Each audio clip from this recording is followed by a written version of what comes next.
gentlemen, and knights of the nerd world order, let's get ready to rumble in this newest installment of the Godzilla King Kong franchise.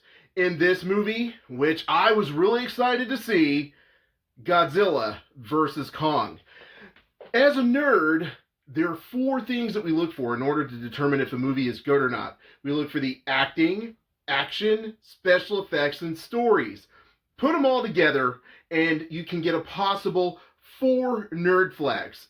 That basically lets you know if the movie is good or not. So let's get into this Nerd World Order spoiler-free review of Godzilla vs. Kong. Now, let me start off by being completely honest with you. It would be very difficult for this movie to get anything less than 4 nerd stars because the man that you call Dukes is a huge Godzilla fan. A Titan-sized Godzilla fan, if you will. However, I don't really care much for King Kong. And let's all face it, the last Godzilla movie was kind of trash. So I didn't go in with huge expectations because Kong Skull Island was pretty good. The first Godzilla movie was mediocre. The last Godzilla movie was trash. But Godzilla is the king of the monsters, and if there was anyone that was going to deliver a blockbuster, exciting movie, in my nerdy opinion, it was going to be Godzilla. So let's get into this spoiler-free review. First of all, let's talk about the acting. Let's look at it this way.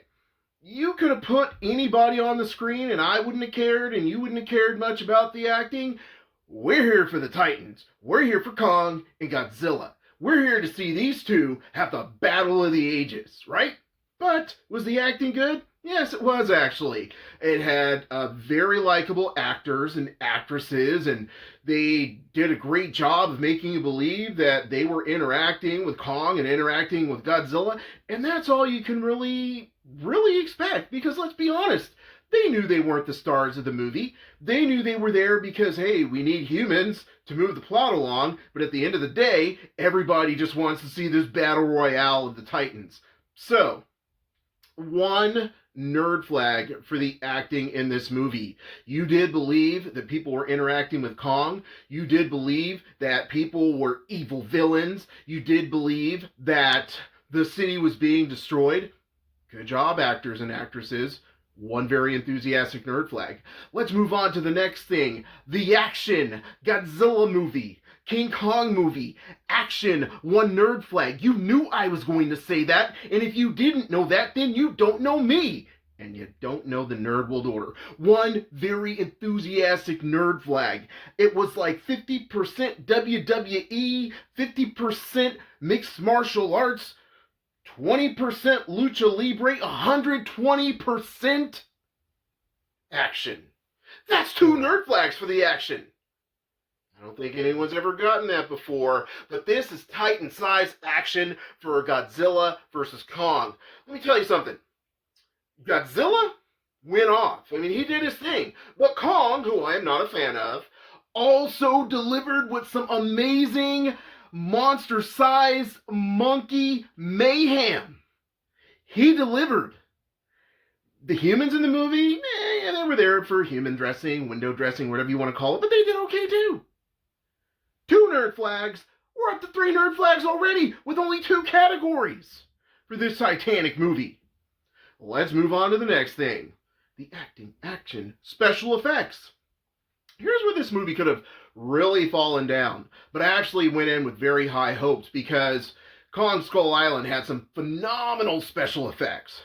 Godzilla, good special effects. The only place they could really fall down would have been like maybe kaiju design, and there were a few kaijus, not many, but we knew that Kong was always rendered very well. We knew Godzilla was always rendered very well, and there was a new character that would be introduced later into the franchise, and that character was badass.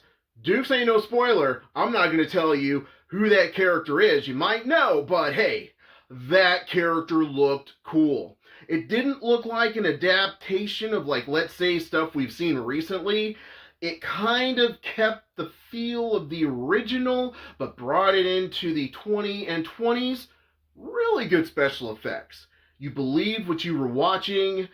Everything was designed really well. The fight scenes came together very cohesively. If you're keeping track and you're looking for four fingers to raise in the air for Godzilla versus Kong, boom, we're up to 4 nerd flags.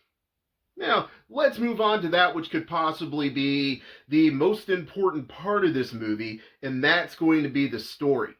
Now, you gotta ask yourself, right? When you were 10, 11, 12, 20, 30, 50, 60, 105.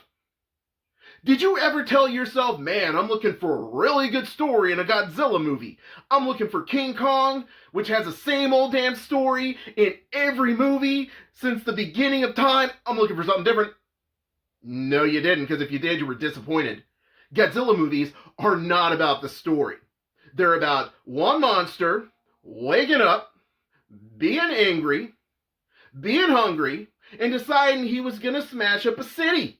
And then later on, it was about a monster waking up saying to himself, yo, I am the king of this planet. I am the king of all monsters, and someone's trying to take my throne. And it shall not happen.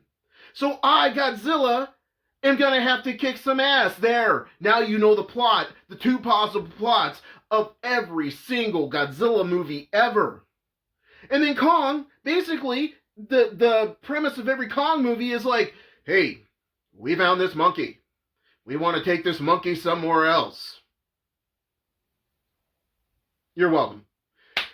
Now, let's talk about the plot of this movie. It was okay. I liked that it did connect the other movies.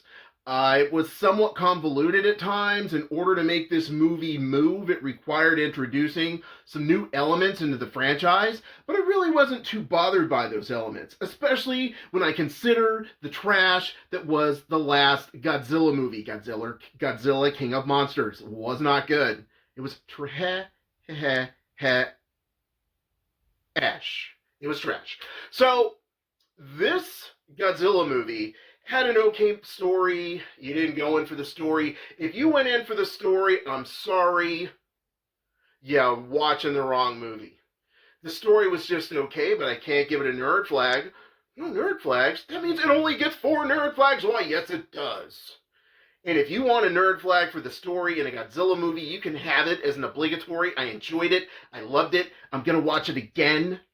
But I didn't watch it for the story because the story was convoluted. It was somewhat hard to follow at times. Other times there was like, you just had to completely suspend your disbelief. Yes, we're watching a Godzilla movie. Yes, there's giant monsters on the screen. But you know what?